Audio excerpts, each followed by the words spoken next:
नमस्कार दोस्तों, एक बार फिर से स्वागत है आपका एक और नए लाइव सेशन में। कैसे हैं आप?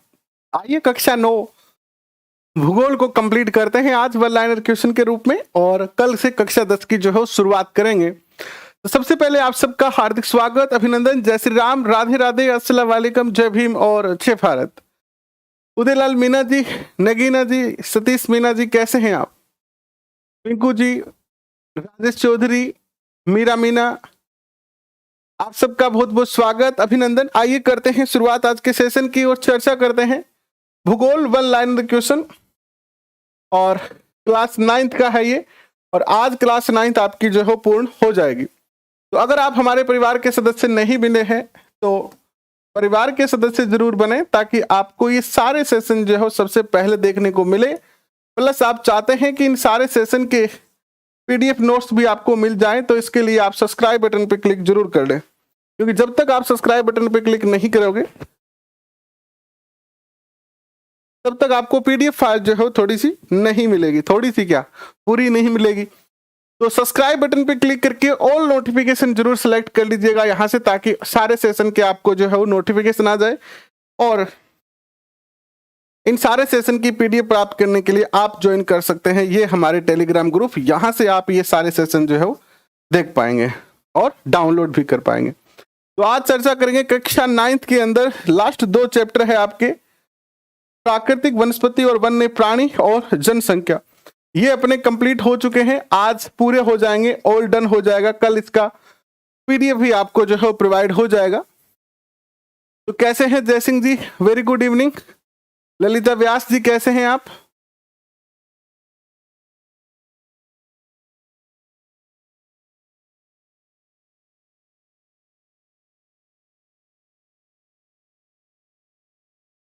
तो करें शुरुआत आज के सेशन की।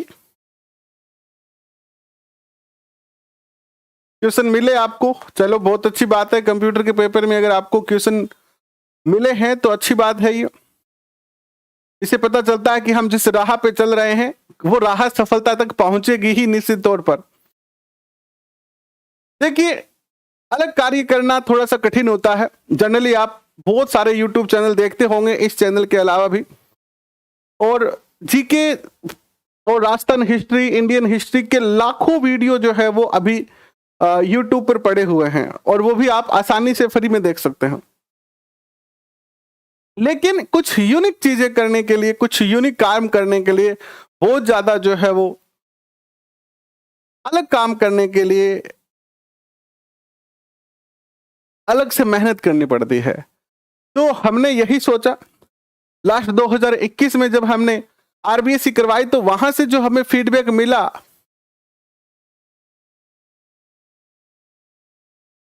उस फीडबैक के आधार पर फिर हमने तय किया कि अब इसी राह पे चलेंगे, और बाकी जितने जो भी कार्य करवा रहे हैं यूट्यूब पे हो रहा है, Rajasthan GK, history, topic wise तो सब पढ़ाते ही हैं, लेकिन ऑथेंटिक बुक अभी भी कोई नहीं पढ़ा रहा है। और मुझे नहीं लगता कि राजस्थान में कोई कोचिंग भी है ऐसी जहां पर आपको ये बुकें इस तरीके से, जैसे हम यहाँ पर कर रहे हैं, जिस तरीके से हम यहाँ पर इस परिवार में क्वेश्चन पढ़ रहे हैं, एनसीईआरटी, आरबीएससी पढ़ रहे हैं, वैसे किसी कोचिंग में भी आपको कोई पढ़ाता होगा। और सबसे बड़ी बात है कि हमारे सारे सेशन जो है बिल्कुल निःशुल्क है, किसी प्रकार का शुल्क आपसे नहीं लिया जाता है। हम आपसे थोड़ा सा प्यार मांगते हैं, लेकिन वो भी आप दे नहीं रहे, अपने दोस्तों के साथ शेयर नहीं कर रहे। तो अगर आपको लगे कि कोई काम सच्चाई से, ईमानदारी से और केवल सहायता के लिए किया जा रहा है, तो आप थोड़ा सा सहयोग चाहे तो कर सकते हैं। लेकिन बार बार कहते कहते अब आजकल तो मुझे भी ऐसे शर्मिंदगी सी फील होने लगी है कि यार बहुत बार कह दिया, अब तो कहेंगे नहीं। तो चलिए करते हैं शुरुआत। ये तो हो गई बातें। 5वां चैप्टर है प्राकृतिक, वनस्पति, वन्य प्राणी। तो चलिए करते हैं शुरुआत। भारत में कितने प्रकार की जातियों के पौधे पाए जाते हैं? तो भारत में जो है वो 47,000 प्रकार के अलग अलग प्रजाति के पौधे जो है वो पाए जाते हैं। भारत से 47,000 टाइप के अलग अलग प्रजाति के पौधे जो है वो पाए जाते हैं। नेक्स्ट क्वेश्चन देखिएगा, भारत प्राकृतिक वनस्पति में विश्व में कौन से स्थान पर है? तो भारत जो है वो प्राकृतिक वनस्पति में विश्व में 10वें स्थान पर आता है, और एशिया में जो भारत है वो प्राकृतिक वनस्पति में 4थे स्थान पर आता है। भारत में कितने प्रकार के फूलों के पौधे पाए जाते हैं? तो 15,000 टाइप के फूलों के पौधे भारत में जो है वो पाए जाते हैं। नेक्स्ट क्वेश्चन देखिएगा, भारत में कितनी जानवरों की जातियां पाई जाती है? तो लगभग 90,000 टाइप के जानवर, छोटे से लेकर बड़ा तक जीव जो है वो भारत में पाए जाते हैं। नेक्स्ट क्वेश्चन देखिएगा, जिस वनस्पति पर लंबे समय तक मानव का प्रभाव नहीं पड़ता उसे कहते हैं अक्षत वनस्पति, उसको कहा जाता है। नदियों के डेल्टा क्षेत्र में किस प्रकार की वनस्पति पाई जाती है? तो पर्णपाती वनस्पति पाई जाती है। पर्वतों की ढलान में जहां मृदा की परत गहरी होती है, मृदा की प्रति लिखा गया है यहां पर, मृदा की परत गहरी होती है, किस प्रकार के वन पाए जाते हैं? तो शंकुधारी वन जो है वो पाए जाते हैं। जनरली जो पहाड़ियों की चोटी होती है ना, उस पर शंकुधारी वन जो है वो पाए जाते हैं। शंकुधारी वन कैसे होते हैं? इस प्रकार के वन, त्रिभुजाकार के वन, इस प्रकार के, ये शंकुधारी वन है, ऐसे वन पाए जाते हैं। नेक्स्ट क्वेश्चन देखिएगा, 2003 में वनों का कुल क्षेत्रफल कितना था? 2003 में वनों का जो कुल क्षेत्रफल था वो कितना था? तो 2003 में वनों का कुल क्षेत्रफल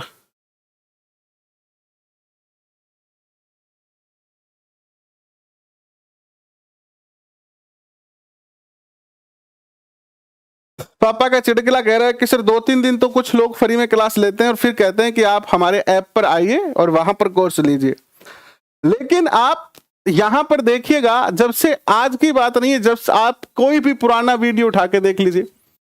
मैं जब अनअकैडमी पर कार्य करता था, अभी तो अनअकैडमी का हमने छोड़ दिया है, लेकिन जब अनअकैडमी पे था तब भी मैंने कभी ये किसी बच्चे से ये नहीं कहा, और ये क्लासें मैंने कभी बंद नहीं की है। यहाँ पर हमारे सारे सेशन ऑलमोस्ट बिना फीस के हैं, निःशुल्क है तो निःशुल्क ही है, और जो कार्य हम शुरू करते हैं उसको पूरा 100% तक करवाते भी हैं। आप बस टारगेट यही है कि जो बच्चे वास्तव में इन चीजों की जिनको आवश्यकता है वो मेहनत करे और सीरियसली मेहनत करे ताकि उनको सफलता मिले, क्योंकि यहाँ जो हमारा लक्ष्य है वो लक्ष्य है आपकी सफलता ही। और आप हमें फोन करके कहें, आप यहाँ पर मेरे साथ में आके खड़े होके कहें कि हम यही इस परिवार से अध्ययन किए और हमारा सिलेक्शन हो गया और अब हम जो है वो बाकी अन्य लोगों के लिए जो है कार्य करेंगे, तब जाके हमारा जो टारगेट है वो सफल होगा। तो आप थोड़ा सा इतना सहयोग करिए, मेहनत करिए, चाहे शेयर करिए ना करिए कोई बात नहीं है, शेयर नहीं करेंगे तो भी चलेगा, लाइक नहीं करेंगे तो भी चलेगा, लेकिन पेपर में सिलेक्शन होना बहुत जरूरी है। और सिलेक्शन करवा के फिर आप यहां पर आके और अपने मन की बात जरूर कहें। तो 68 लाख वर्ग किलोमीटर में जो है वो 2003 में भारत के अंदर वन क्षेत्र फैला हुआ था। India state open forest report 2011 के अनुसार भारत के कुल क्षेत्रफल का कितना प्रतिशत वन क्षेत्र है? तो 21.05%। भारत के कितने प्रकार की वनस्पति, भारत में कितने प्रकार की वनस्पति पाई जाती है? तो 5 प्रकार के वनों को हम डिवाइड कर सकते हैं। उष्णकटिबंधीय सदाबहार वन, उष्णकटिबंधीय पर्णपाती वन, उष्णकटिबंधीय कटीले वन तथा झाड़ियां, पर्वतीय वन और मैंग्रोव वन। 5 टाइप के वन या 5 प्रकार की वनस्पति क्षेत्र जो है वो भारत में पाए जाते हैं। नेक्स्ट क्वेश्चन देखिए आपके स्क्रीन पर क्या आता है कि उष्णकटिबंधीय वर्षा वन कहां पाए जाते हैं? तो उष्णकटिबंधीय वर्षा वन जो है वो लक्षद्वीप, अंडमान निकोबार द्वीप समूह है, असम के ऊपरी भागों में तथा तमिलनाडु के तट भाग में जो है पाए जाते हैं। उष्णकटिबंधीय वर्षा वन के लिए कितनी वर्षा आवश्यक है? तो 200 सेंटीमीटर की वर्षा इसके लिए आवश्यक होती है। उष्णकटिबंधीय वर्षा वनों की ऊंचाई कितनी होती है? तो ऊंचाई इनकी होती है 60 मीटर। कितनी? 60 मीटर। नेक्स्ट देखिए, उष्णकटिबंधीय वर्षा वनों में किस प्रकार के वन पाए जाते हैं? तो यहां पर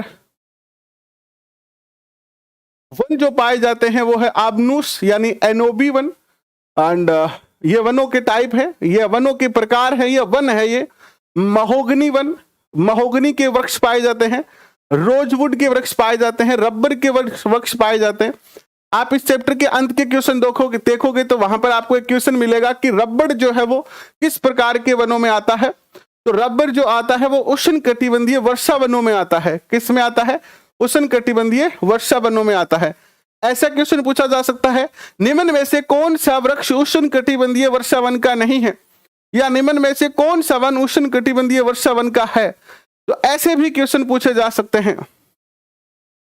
नेक्स्ट क्वेश्चन देखिएगा, उष्णकटिबंधीय वर्षा वन में किस प्रकार के जानवर पाए जाते हैं? हाथी है, बंदर है, लेमूर है और हिरण है। एक सींग वाले गेंडे किस स्थान पर पाए जाते हैं? तो असम और पश्चिम बंगाल के दलदली क्षेत्रों में ये गेंडे जो है पाए जाते हैं। एक सींग वाले, जिनके एक सींग होता है। ये अच्छा क्वेश्चन है। भारत में सबसे बड़े क्षेत्र में कौन से वन फैले हुए हैं? उष्णकटिबंधीय पर्णपाती वन, उष्णकटिबंधीय पर्णपाती वन। और ऐसा नहीं है, बहुत सारे ऐसे मेरे दोस्त हैं जिनके ऐप हैं, जिनके बड़े बड़े यूट्यूब चैनल हैं और वो ऐप से पैसे भी कमा रहे हैं। और वो जब भी मैं उनके पास बात करता हूं या वो मुझसे बात करते हैं, हम मिलते हैं, तो वो कहते हैं कि यार ये दुनिया बहुत ही स्वार्थी है, मतबली है।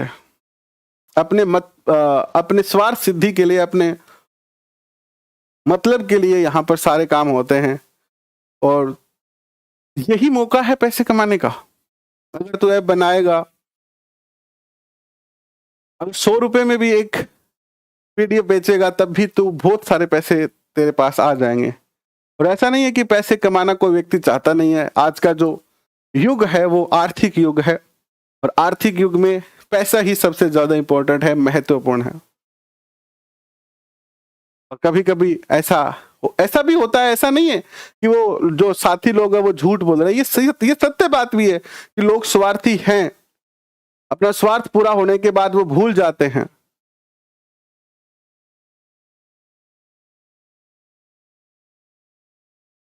लेकिन फिर मुझे एक बात हमेशा याद आती है। मैं एक कहानी पढ़ रहा था और उस कहानी ने मेरे जीवन में बहुत बड़ा जो है वो बदलाव लाया। और जब भी मैं कुछ ऐसा सोचता हूं तो वो कहानी मुझे फिर याद आ जाती है। कहानी थी कि एक बिच्छू नाली में जैसे गिर के मर रहा था। अक्सर कोई व्यक्ति, आजकल यही दौर है कि कोई अगर मुसीबत में है, समस्या में है, अगर उसके प्राण भी जा रहे हैं तो लोग उसकी फोटो खींच सकते हैं, उसका वीडियो बना सकते हैं, बट प्रैक्टिकली जाके उसकी सहायता वो नहीं करते हैं।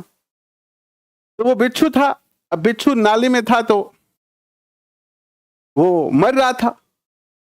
लोग उसको देख रहे थे तो एक व्यक्ति आता है और उसने अपने हाथ से उस बिच्छू को निकालने का प्रयास शुरू कर दिया। तो साथ वाले जो लोग देख रहे थे वो लोग, तेरा दिमाग खराब है बावड़ा, तू हाथ तो इन्हें काट वो तेरे खाओ वो देख लीजिए। तो बिच्छू की तरफ अगर हम हाथ बढ़ाएंगे, उसको हाथ पे रखेंगे, तो वो साधारण सी बात है कि वो डंक मार देगा। तो सब लोगों ने कहा कि ये जो बिच्छू है वो तुम्हें खा जाएगा। तो उस व्यक्ति ने लोगों की बात नहीं सुनी और हाथ दिया, उस बिच्छू को अपने हाथ पर बिठाया। सबसे पहले बिच्छू ने हाथ पे डंक मारा, लेकिन उस व्यक्ति ने उस बिच्छू को बाहर लाके रख दिया। लोगों ने कहा, देख मैं कहा अंत ने तो बिच्छू तने खाओगे और कर ले चौधर, और चौधर कर ले, खा गयो नहीं अब। तो उस व्यक्ति का जो जवाब था ना उस कहानी में, वो जवाब ही सबसे बड़ा मेन मोटिवेशन वाला। उसने कहा कि देखो ये बिच्छू है और बिच्छू का स्वभाव क्या होता है, डंक मारना। जब ये इतना छोटा सा जीव होकर अपने स्वभाव को नहीं बदल रहा है, तो मैं इंसान हूं भाई, इसका काम था डंक मारना, इसने अपना काम किया और मेरा स्वभाव था सहायता करना, तो मैं सहायता कर रहा हूं।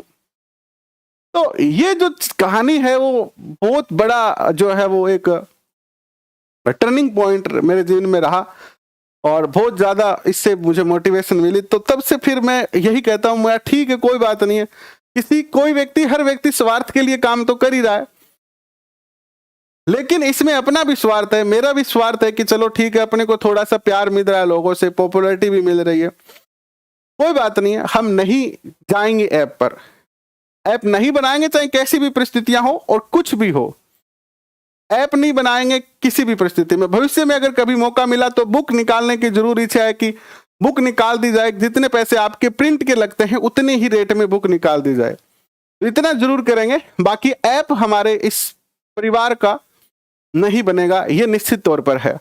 और कोई ऐसा व्यक्ति आ गया कि ये कह दे कि हम आपको फ्री में ऐप बना देंगे तो एक अलग बात है। बाकी पेड ऐप जैसे कि कोर्स बेचने वाला ऐप कभी नहीं बनेगा। जब तक मैं इस चैनल पर अकेला पढ़ा रहा हूं, आपको किसी भी प्रकार की फीस जो है वो देनी नहीं पड़ेगी। और प्रदीप जी कह रहे हैं कि सर बागड़ी में कहावत है कि हाथी के दांत दोनों साइड हुआ है। बात तो सही है, लेकिन हर व्यक्ति हाथी नहीं होता है ना, हाथी नहीं होते, कुछ शेर भी होते हैं, उनके एक ही दांत होते हैं, है ना, वो दांत दिखते हैं, जो वो कभी किसी को डराता है तो वही दांत दिखते हैं, उसी दांतों से शिकार होता है। तो सब लोग हाथी नहीं होते, इसलिए हम सबकी तुलना हाथी से नहीं कर सकते। चलिए आगे बढ़ते हैं।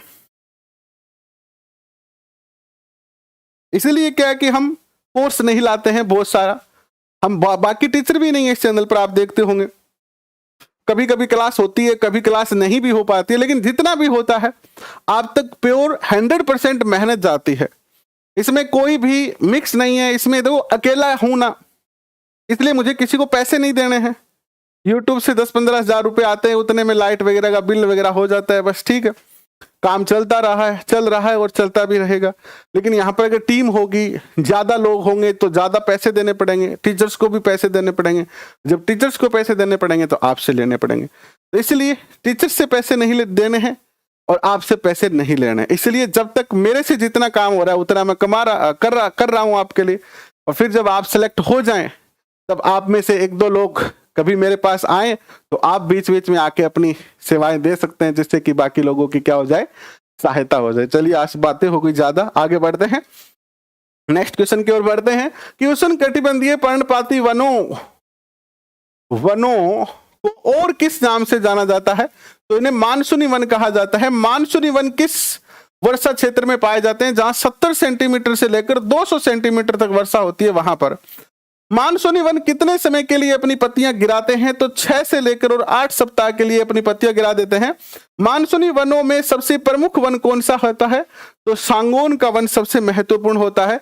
मानसूनी वनों की प्रमुख प्रजातियां कौन सी है? तो बांस है, साल का पेड़ है, शीशम का पेड़ है, चंदन का, रेवर का, कुसुम का, अर्जुन का और सहजसूत का।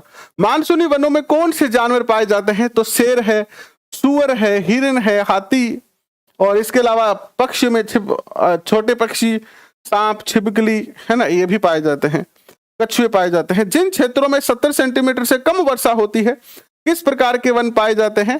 तो कंटीले वन तथा झाड़ियां पाई जाती है। कंटीले वन तथा झाड़ियां देश के किस भाग में पाई जाती हैं? तो ये उत्तर पश्चिमी भाग में जो है वो पाए जाते हैं। कंटीले वन तथा झाड़ियां कौन कौन से राज्यों में पाए जाते हैं? तो ये गुजरात, राजस्थान, छत्तीसगढ़, मध्य प्रदेश, उत्तर प्रदेश, हरियाणा में पाए जाते हैं। कंटीले वन तथा झाड़ियों में प्रमुख रूप से किस प्रजाति के वन पाए जाते हैं? जैसे खजूर हो गए, यूफोर्बिया हो गया, नागफनी हो गई, ये मुख्य पादप है इस क्षेत्र के।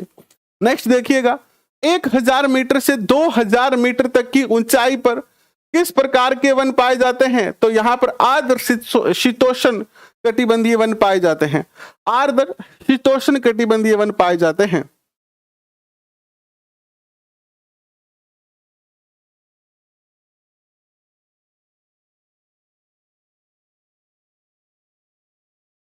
ठीक है,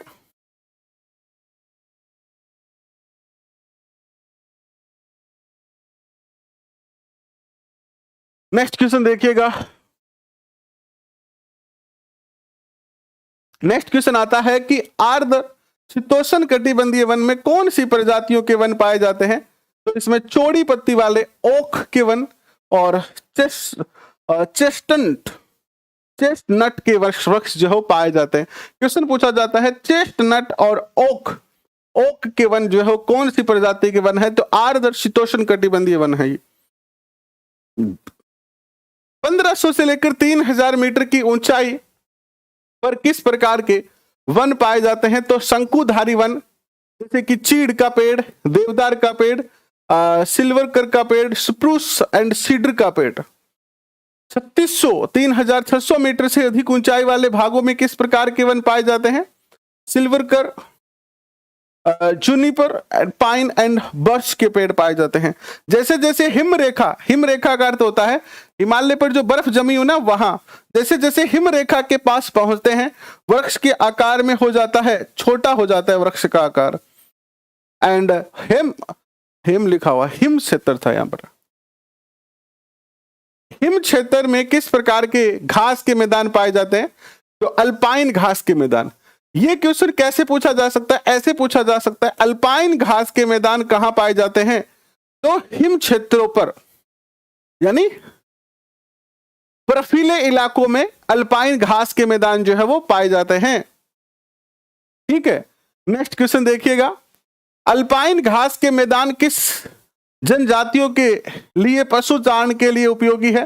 तो बकरवाल और गुजर जो जनजाति है, बकरवाल और गुजर जो है वो आपको लद्दाख और जम्मू कश्मीर में पाई जाती है। ये अधिक ऊंचाई वाले क्षेत्रों में टुंड्रा वनस्पति का एक भाग है मास लीचन घास, ये टुंड्रा वनस्पति है। ठीक है, वनस्पति शब्द दो बार आ गया।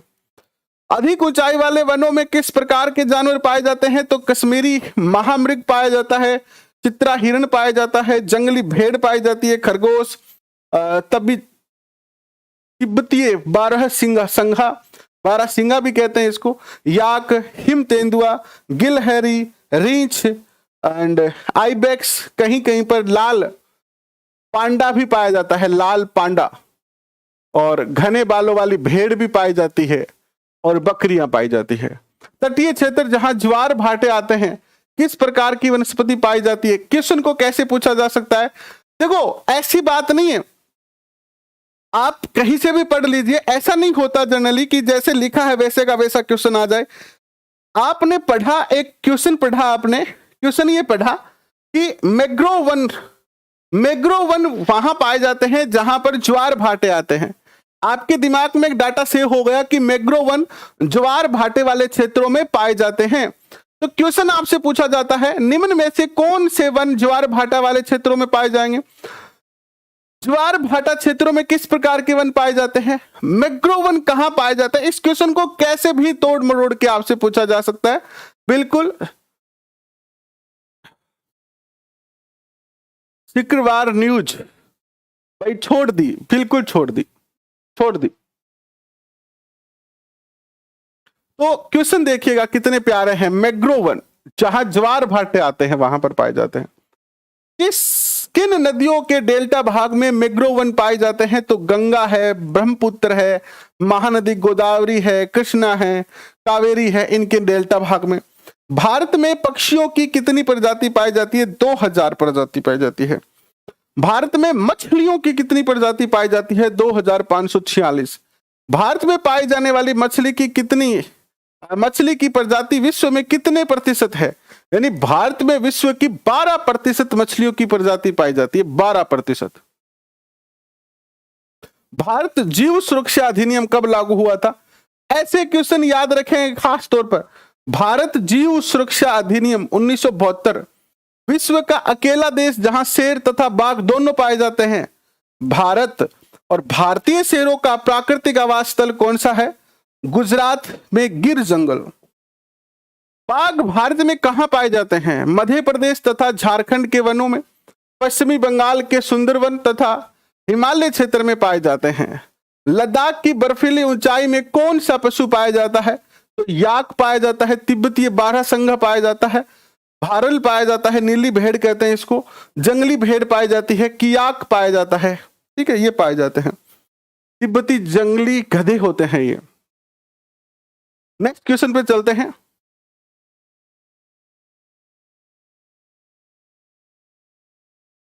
नेक्स्ट क्वेश्चन देखिएगा, पक्षियों की कितनी प्रजातियां संकटग्रस्त है? तो 1300 प्रजातियां हैं।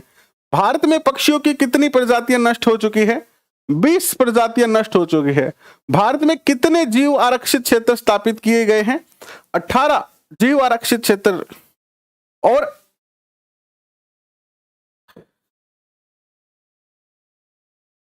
इन 18 ये जो 18 जीव आरक्षित क्षेत्र हैं, इन क्षेत्रों में से कितने की तुलना विश्व के जीव आरक्षित क्षेत्र में की गई है?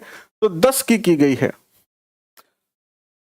भारत में कितने नेशनल पार्क है? तो 103 नेशनल पार्क है भारत में। कितने वन्य प्राणी अभय वन बने हुए हैं? 553 वन्य जीव अभय, अभय अर्थात बिना भय के जहां पर रह सकते हैं वो अभय कहलाते हैं। ऐसा स्थान जहां जंगली जीवों को किसी प्रकार का भय न हो वह अभय कहलाते हैं।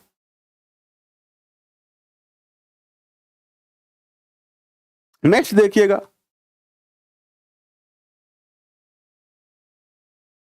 बारिश आ रही नहीं, तो बारिश तो नहीं आ रही है, बिल्कुल भी नहीं आ रही है। बारिश का मौसम जरूर बना हुआ है, मौसम बना हुआ है। टेलीग्राम का लिंक आपको डिस्क्रिप्शन में मिल जाएगा, टेलीग्राम का लिंक आपको डिस्क्रिप्शन में मिल जाएगा, वहां से आप टेलीग्राम को जो है ज्वाइन कर सकते हैं। नेक्स्ट क्वेश्चन की ओर बढ़े उससे पहले छोटा सा प्रयास करें अपने दोस्तों के साथ शेयर करने का, और फिर टेलीग्राम चैनल का लिंक आपको डिस्क्रिप्शन में मिल जाएगा। लेकिन टेलीग्राम पे ज्वाइन होने से पहले आप सब्सक्राइब बटन जरूर दबा दें ताकि टेलीग्राम में ज्वाइन होने में आपको कोई दिक्कत ना आए। बाकी लगभग पीडीएफ आपको डिस्क्रिप्शन में भी लिंक दिए हुए हैं, है ना। लगभग पीडीएफ के लिंक मैंने डिस्क्रिप्शन में दे दिए, क्योंकि बहुत सारे बच्चे ऐसे होते हैं जिनको टेलीग्राम चलाना नहीं आता, वो फोन करके कहते हैं कि चलाना ही नहीं आता, करें क्या। तो हमने क्या किया, उनकी सहायता के लिए और आसान करने के लिए इस जितने भी हमारे सेशन की क्लासेस हैं उन सभी क्लास के डिस्क्रिप्शन में लिंक डाल दिया हर पीडीएफ का। तो आप उस लिंक पर क्लिक करोगे, जैसे आपको लिखा हुआ मिलेगा क्लास 6 to 10 हमारा राजस्थान, नीचे एक लिंक है उस पर क्लिक करोगे, कक्षा 6 से 12 तक का पीडीएफ आपके फोन में ओपन हो जाएगा। डाउनलोड करो, किसी भी कंप्यूटर की दुकान पे जाओ, ई मित्र की दुकान पे जाओ, उसको शेयर कर दो वो फाइल, या फिर उसको वो लिंक शेयर कर दो, वो वहां से डाउनलोड करेगा। और बड़े जो शहर है, छोटे गांव वालों, जो छोटे तहसील हैं या गांव है, वहां पर दिक्कत है। बाकी पिछली बार मैंने देखा था, आप में से बहुत सारे लोगों ने बताया था जयपुर, जोधपुर और बड़ी बड़ी जो सिटियां हैं वहां पर कई जो कंप्यूटर वाली शॉप थी, उन्होंने उन सारे नोट्स के प्रिंट निकाल रखे थे, और आपको बस जाके यही कहना होता था कि राजस्थान एग्जाम मंत्रा के नोट्स देना, और वो आपको तैयार कॉपी तुरंत दे देते थे। उनमें आपका फायदा होता था, आपके समय की बचत होती थी और उनको 2 रुपए का फायदा हो जाता था। तो ऐसे ऐसे भी कार्य पिछली बार हो चुके हैं, लोग हमें बहुत फोन कर करके बताते थे, लेकिन चलो ठीक है, आपकी सहायता होनी चाहिए। चलिए आगे बढ़ते हैं। नेक्स्ट देखिए, जनसंख्या चैप्टर की बात करते हैं। भारत में पहली बार संपूर्ण जनगणना कब की गई थी? 1881 में की गई थी। और भारत में कितने वर्षों के अंतराल में पर जनसंख्या होती है? प्रत्येक 10 वर्ष के अंतराल में जनगणना होती है। मार्च 2011 तक भारत की जनसंख्या कितनी है? 12,106 लाख, या सीधे आप इसको कह सकते हो 121 करोड़। भारत का जनसंख्या विश्व का कितना प्रतिशत है? 17.5% है। भारत का क्षेत्रफल जो है वो 32.8 लाख वर्ग किलोमीटर है, और भारत का क्षेत्रफल विश्व के क्षेत्रफल का कितना है? 2.4% है। और भारत में सबसे पहली जनगणना कब हुई थी? तो 1872 में पहली हुई थी, और यहाँ 72 में जो हुई थी ना, वो पूरे भारत में नहीं हुई थी, भारत के कुछ हिस्सों में हुई थी, कुछ कुछ नगरों में हुई थी, बाकी संपूर्ण भारत में नहीं हुई थी। संपूर्ण भारत में पहली जनगणना हुई थी 1881 के अंदर, और प्रत्येक 10 वर्ष के बाद, यही 1881 के बाद, जैसे 1881, फिर 1891, फिर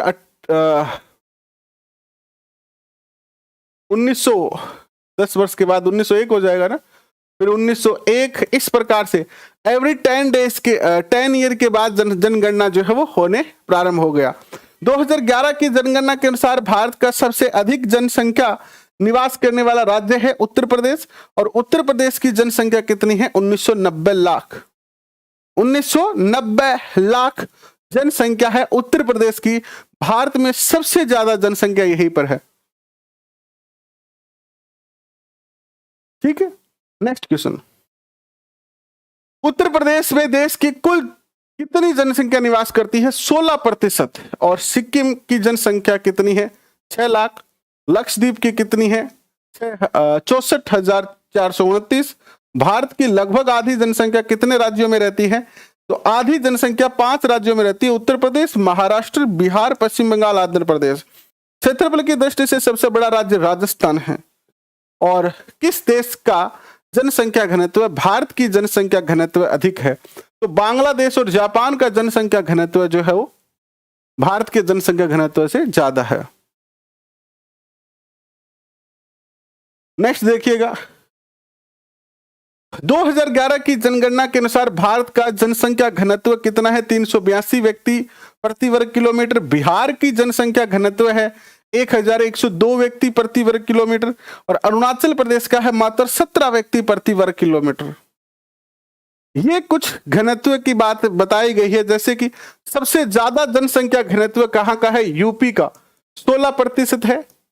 इसके बाद देखिएगा, यूपी के बाद महाराष्ट्र का 9% जनसंख्या घनत्व, सॉरी जनसंख्या, यानी 2011 की जनसंख्या के जनगणना के अनुसार यूपी के अंदर 16% जनसंख्या रहती है। पूरे भारत की जो जनसंख्या है उसका 16% भाग यूपी में रहता है, 9% भाग महाराष्ट्र में रहता है, 9% भाग बिहार में रहता है और 8% जो भाग है वो कहां रहता है? पश्चिम बंगाल में रहता है।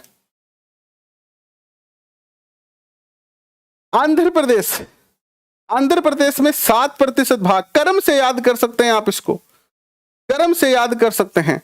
सबसे ज्यादा जनसंख्या यूपी की, यूपी के बाद महाराष्ट्र, बिहार, पश्चिम बंगाल और आंध्र प्रदेश। जबकि सबसे कम जनसंख्या इधर है आपका, जैसे पंजाब में मात्र 2% ही है, असम में 3% है, झारखंड में 3% है, केरल में 3% है, ओडिशा में 3% है, गुजरात में 5% है। राजस्थान में जनसंख्या का घनत्व, यानी राजस्थान में घनत्व नहीं, सॉरी, टोटल देश की राजस्थान में कितनी जनसंख्या रहती है? 6%। यानी टोटल जो जनसंख्या है उसमें राजस्थान की जनसंख्या कितनी है? 6% है। ये चित्र आपको पीडीएफ में मिल जाएगा, इससे आप और ज्यादा अच्छे से समझ लेना, ठीक है। नेक्स्ट देखिए,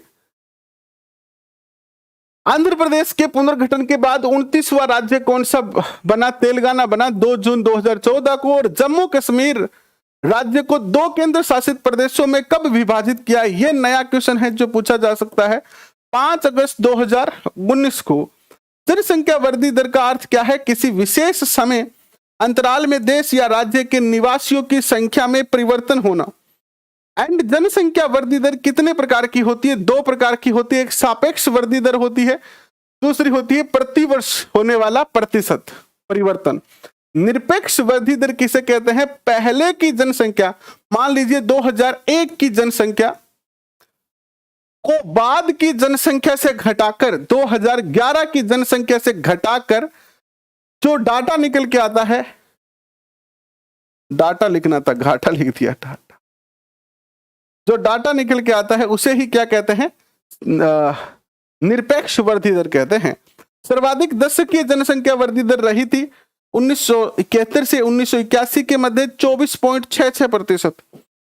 जनसंख्या में होने वाले परिवर्तन में मुख्य प्रक्रियाएं हैं जन्म दर, मृत्यु दर और प्रवास। जन्म दर कि कितने बच्चे जन्म ले रहे हैं, कितने लोग मर रहे हैं और कितने लोग दूसरे देश में जा रहे हैं। जन्म दर मृत्यु दर के बीच के अंतर को कहा जाता है जनसंख्या की प्राकृतिक वृद्धि। प्राकृतिक वृद्धि, एक वर्ष में प्रति 1000 व्यक्तियों में कितने जीवित बच्चे रहते हैं? उन्हें कहते हैं जन्म दर कहते हैं। एक वर्ष के अंदर 1000 बच्चे जन्म लेते हैं, उनमें से कितने बच्चे जीवित रहे, यह कहलाता है जन्म दर। और एक वर्ष में 1000 व्यक्तियों के पीछे कितने व्यक्तियों की मृत्यु हो गई, यह कहलाता है मृत्यु दर। भारत में जनसंख्या वृद्धि दर का प्रमुख कारण क्या है? मृत्यु दर में कमी आ गई है क्योंकि आधुनिक दवाइयां आ गई है, और जन्म दर भी अधिक है भारत की, तो इसलिए जन्म दर ज्यादा होगी तो ज्यादा लोग बढ़ेंगे और मृत्यु दर कम हो जाएगी तो लोग मरेंगे कम। जबकि पहले देखेंगे आप, आजादी से पहले क्या होता था, इतनी ज्यादा दवाइयां नहीं होती थी, तो मृत्यु ज्यादा होती थी। अब मृत्यु ज्यादा होती थी तो लोगों की जनसंख्या कम रहती थी। नेक्स्ट क्वेश्चन देखिए, 1951 में नगरीय जनसंख्या प्रतिशत कितना था? 17.29। 2011 में कितना हो गया? 31.80। 2001 से 2011 तक ये क्या लिख दिया? अच्छा, 10 लाख लिखा हुआ था यहाँ पर, 10 लाख ऐसे लिखना था। 10 लाख से अधिक जनसंख्या वाले नगरों की संख्या कितनी हो गई है? 35 से बढ़कर 53 हो गई है। इस राष्ट्र की आबादी को कितने वर्गों में बांटा जा सकता है? 3। एक तो बच्चे होते हैं किसी देश में, एक वयस्क होते हैं यानी युवा, और एक वृद्ध होते हैं यानी बूढ़े। भारत में सबसे ज्यादा कौन से हैं? भारत में सबसे ज्यादा वयस्क हैं। कार्यशील जनसंख्या कौन सी होती है? वयस्क यानी युवा वर्ग का जो होता है वो सबसे ज्यादा कार्यशील होता है। और भारत में युवा कार्यशील इतने ज्यादा हो गए हैं कि युवाओं की संख्या ज्यादा है और सरकार की नीतियां थोड़ी सी अटपटी हो रही है। जैसे हाल ही में एक अग्निपथ योजना आई है जो कि देश के युवाओं के लिए जो है वो बड़ी समस्या क्रिएट कर रही है। और देखिए, सरकार तो कह रही है कि ये योजना बहुत अच्छी है, लेकिन मुझे पर्सनली, हालांकि हमें सरकार की योजनाओं पे नहीं चर्चा करनी चाहिए, आजकल सरकार के विपक्ष में बोलना चाहे केंद्र की हो या राज्य की हो बड़ा विकट होता है, लेकिन किसी भी योजना को सही तरीके से न लाना यह सबसे बड़ी गलती है।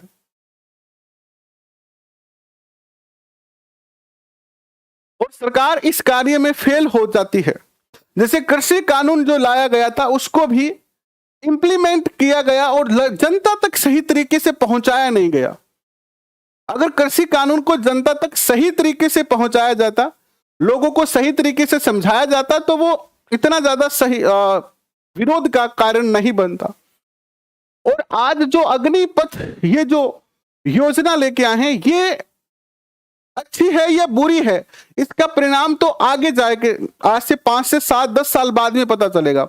लेकिन देश के युवा को इस योजना के बारे में सही तरीके से बताया ही नहीं गया है। तो प्रत्यक्ष यानी एक दृष्टिकोण में देखते हैं, जैसे मैं आर्मी की तैयारी कर रहा हूं तो मेरे लिए तो ये योजना बेकार है। भाई, मैं अपने जीवन के बहुत सारे वर्ष, जैसे एक बच्चा 10वीं पास 12वीं पास करके जो आर्मी की तैयारी करता है, वो दौड़े लगाता है, अपने बॉडी को फिट करता है, हाइट बढ़ाता है, डाइट खाता है, फिर वो ये सोचता है, क्योंकि जनरली आर्मी में कौन जाते हैं? गरीब परिवार के ही बच्चे जाते हैं। जो सैनिक रैंक होती है, सिपाही रैंक होती है, उसमें गरीब परिवार के बच्चे होते हैं। और जो ज्यादा पढ़ाई में होशियार नहीं होते, वो सोचते हैं कि आर्मी में जाना अच्छा है, लेकिन उनकी नौकरी की अवधि 4 वर्ष कर दी गई है। अब किसी भी व्यक्ति को आप कितना भी समझा दें, उसको ये कहेंगे कि बेटा तेरी 4 साल नौकरी होगी, तो उसको तो अच्छा नहीं लगेगा ना। इस तरीके को से न लाकर इसको ऐसे किया जा सकता था। अगर अग्निपथ लाना ही था तो इसको अलग तरीके से लेके आते। सरकार जिस तरीके से इसको जनता के सामने लेके आई है, कहीं ना कहीं वो तरीका समझ में नहीं आया और जनता को बिल्कुल भी ये चीज एक्सेप्ट नहीं हो पा रही। इसको इस तरीके से किया जा सकता था कि भारत के जो युवा, अगर इस योजना को लाना था ना, तो इसको दूसरे तरीके से लेके आते कि भारत के अंदर जो भी लड़का 4 साल की, जैसे हम बीएड करते हैं 2 साल की, बीएसटीसी करते हैं 2 साल की, करते हैं कि नहीं करते? कोई एमबीए करता है, कोई एलएलबी करता है, कोई जो है एमबीबीएस करता है। उसी प्रकार एक कोर्स होता है ना, एक कोर्स होता कि 4 साल का एक कोर्स है जिसमें आपको एक फिक्स सैलरी मिलेगी, और जो लड़का 4 साल तक आर्मी की ट्रेनिंग लेगा उसको फिर 4 साल के बाद बाकी जो जॉब है उसमें क्या मिलेगी? वरीयता मिलेगी। बाकी जॉब में उसको आरक्षण दे दिया जाता। जैसे अभी सरकार ने कहा है कि हम बाकी जॉब में आपको 10% आरक्षण देंगे। इससे अच्छा क्या होता कि सरकार इसको सीधे सीधे लेके आती कि आप 4 साल का प्रशिक्षण लीजिए, और जो लड़का 4 साल का प्रशिक्षण लेकर उसमें उसको सैलरी भी मिलेगी और जो एक सर्टिफिकेट भी मिलेगा, और बाद में अगर मान लो वो अध्यापक बनना चाहता है, बाद में अगर वो बाकी नौकरी में जाना चाहता है, तो उसको जैसे 20% आरक्षण मिल जाएगा। इस प्रकार का अगर कार्य किए जाते तो जनता इसको एक्सेप्ट कर लेती। लेकिन इसको गलत तरीके से इंप्लीमेंट किया जा रहा है कि आपकी नौकरी 4 साल की है, बाद में आपको 25% लोगों को ही रखा जाएगा, बाकी को निकाल दिया जाएगा। तो इससे क्या होती है, हमारे मन में एश्योर थोड़ी सी असुरक्षा पैदा होती है। जैसे आज हम रीट की तैयारी कर रहे हैं, रीट की तैयारी कर रहे हैं, हम अपना दिन रात लगा रहे हैं, रातें काली कर रहे हैं, मेहनत कर रहे हैं, कोई 5 साल से, कोई 7 साल से, कोई 10 साल से लगा हुआ है। और अगर हमें आज ये कह दिया जाए कि जो आप रीट की तैयारी कर रहे हो ना, तो मास्टर की जो सर्विस होगी वो 5 साल की होगी, 5 साल बाद हम जो है 70% अध्यापकों को निकाल देंगे, केवल 30% अच्छे अध्यापकों को ही रखेंगे। तो हमारे अंदर भी रोष आएगा भाई, हम भी डिमोटिवेट होंगे कि यार हम पिछले 5 साल से लगे हुए हैं, हमने लाखों रुपए जो है वो कोचिंगों पर, पढ़ाई में लगा दिए हैं, बीएड किया है, बीएसटीसी किया है, और 5 साल के लिए ही। तो इस तरीके से अगर हम करेंगे ना, सरकारी जो योजनाएं है ना वो देश हित में होनी चाहिए, है ना कहीं थोड़ा सा कमी है चीजों को लाने में, चीजों को समझाने में, और चीजों को सही तरीके से इंप्लीमेंट करने में। जिस देश की अधिकतर जनसंख्या कैसी है, युवा जनसंख्या है ना, वयस्क जनसंख्या है, जिस देश में 58.7% जनसंख्या किसकी है, युवाओं की है, 58%, ऑलमोस्ट 60% ही हो गया। जिस देश में 60% युवा है और उस देश में आप ऐसी योजना लाएंगे ना, तो भैया फिर उसका विरोध सहना पड़ेगा, आपको पड़ेगा कि नहीं पड़ेगा सहना,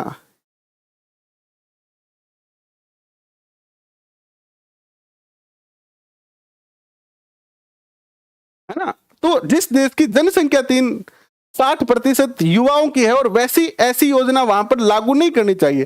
भारत में कितना प्रतिशत बच्चों की जनसंख्या 34.4, वृद्धों की जनसंख्या मात्र कितनी है, 6.9% है। 1000 पुरुषों के पीछे महिलाओं की संख्या क्या कहलाती है, लिंगानुपात। 1951 में लिंगानुपात था 946। मजे की बात देखो, 1951 में लोग पढ़े लिखे कम थे। अगर 1951 की साक्षरता देखते हो तो वो कम थी, यानी 1951 में लोग पढ़े लिखे नहीं थे, महिलाएं पढ़ी लिखी नहीं थी, पुरुष भी पढ़े लिखे नहीं थे, मनोरंजन के साधनों का भी अभाव था। तो जनरली क्या होता था, उस समय लिंगानुपात 946 था। जब लोग अनपढ़ थे तब कितना था लिंगानुपात, 1951 में 946 था। और जब लोग बहुत अच्छे पढ़ लिए, ग्रेजुएट हो गए, तो लिंगानुपात घटकर 943 हो गया। 946 से घटकर कितना हो गया, 943 हो गया। अर्थात जो लोग पढ़े लिखे हैं उन्होंने कम बच्चियां पैदा की है, क्योंकि बाद में आधुनिक समय आ गया और ज्ञान ही तो सबसे खतरनाक होता है। आप सब जानते हो कि ज्ञान ज्यादा खतरनाक होता है। पहले बेचारे लोगों को पता ही नहीं था कि कोई गोली आती है, कोई टेबलेट आती है, हम पहले ही पता कर सकते हैं कि लड़का होगा लड़की होगी, ऐसा लोगों को पता ही नहीं था। बेचारों को पता था क्या, पहले वाले लोगों को 1951 में पता था कि कोई ऐसी मशीन है जिसको पेट पे रखेंगे और पता चल जाएगा कि पेट के अंदर लड़का है कि लड़की है, नहीं पता था। अज्ञान थे लोग, ईमानदार थे लोग, ज्यादा पढ़े, जितने ज्यादा पढ़े उतने ही बेईमान होते गए। 2011 में भारत का लिंगानुपात घटकर 943 हो गया। भारत में सर्वाधिक लिंगानुपात केरल का है 1084, पांडिचेरी का है 1038, दिल्ली का है 866, हरियाणा का है 877। 2011 की जनगणना के अनुसार भारत की साक्षरता दर है 73%, और इसमें पुरुष साक्षरता है 80.9%, महिला साक्षरता है 64.6%। व्यवसाय को कितने भागों में डिवाइड किया जा सकता है, 3 भागों में, प्राथमिक व्यवसाय, द्वितीयक व्यवसाय, तृतीयक व्यवसाय। प्राथमिक व्यवसाय में कृषि, पशुपालन, वृक्षारोपण, मछली पालन, खनन आता है। द्वितीय व्यवसाय में भवन निर्माण करना, उत्पादन करना, यानी प्राथमिक उत्पादन को सेकेंडरी निर्माण करना। और तृतीयक व्यवसाय में आता है परिवहन, संचार, वाणिज्य, प्रशासन। 1951 में भारत की मृत्यु दर जो थी वो 25% थी। 2011 में मृत्यु दर हो गई 7.2%, यानी 1951 में 25, यानी 100 में से 25 लोगों की मृत्यु हो जाती थी अलग अलग कारणों से। लेकिन 2011 में मात्र 100 में से 7.2 व्यक्तियों की ही मृत्यु होती है, प्रति 1000 होता है, ये प्रति 1000 है। तो 1000 में से 25 लोग मारे जाते थे, जबकि अब जो है वो 1000 में से 7.2 लोग ही मारे जाते हैं। 1951 में भारत में औसत आयु थी 36.7, 1951 में औसत जो व्यक्ति की आयु थी ना वो 36.7 वर्ष की थी, जो बढ़कर 2012 में कितनी हो गई है, 67.9 वर्ष हो गई है। बस ये चैप्टर हो गया पूरा, क्लास 9 पूरी हो गई। कल इसका complete video plus complete PDF आपको मिल जाएगी। और कल शायद सुबह की क्लास ना हो पाए, रात वाली क्लास ही हो पाएगी। कल दिन वाली क्लासेस जो है नहीं हो पाएगी, कल थोड़ा सा कार्य है इसलिए। तो कल रात को 9 बजे मिलेंगे हम। अभी के लिए बस इतना ही। इन सब की पीडीएफ हमारे टेलीग्राम पे मिल जाएगी।